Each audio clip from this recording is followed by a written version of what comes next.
కూటమిపై మరోసారి విరుచుకుపడ్డారు సీఎం జగన్. తనకు మంచి పేరు వస్తుందనే కూటమి కుట్రలు చేసి డీబీటీ నిధుల విడుదలను అడ్డుకుందంటూ ఆరోపించారు. ల్యాండ్ టైటిలింగ్ యాక్టుపై టీడీపీ దుష్ప్రచారం చేస్తోందని మండిపడ్డారు. 2014లో ప్రజలను మోసం చేసి అధికారంలోకి వచ్చిన చంద్రబాబు మరోసారి మోసం చేసేందుకు వస్తున్నారంటూ విమర్శించారు. చంద్రబాబును నమ్మి మోసపోవద్దన్నారు సీఎం జగన్. ఈ ఎన్నికల్లో జగన్ కు ఓటు వేస్తే పథకాలన్నీ కొనసాగింపు, ఇంటింటి అభివృద్ధి. అదే పొరపాటున చంద్రబాబుకు ఓటు వేస్తే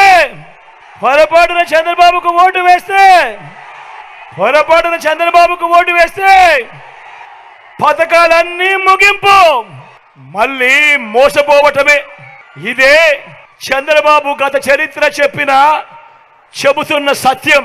ఇదే సాధ్యం కాని హామీలతో చంద్రబాబు గారు ఇచ్చిన మేనిఫెస్టోకు ఇదే అర్థం.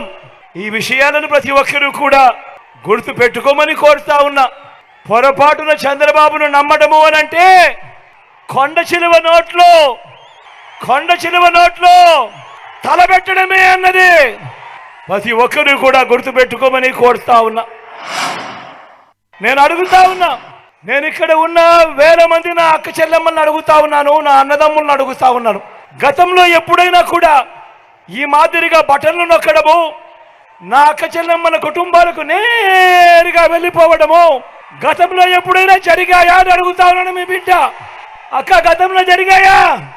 అన్న గతంలో జరిగాయా? గతంలో ఎప్పుడైనా జరిగిందా తమ్ముడు? అక్క గతంలో జరిగాయా?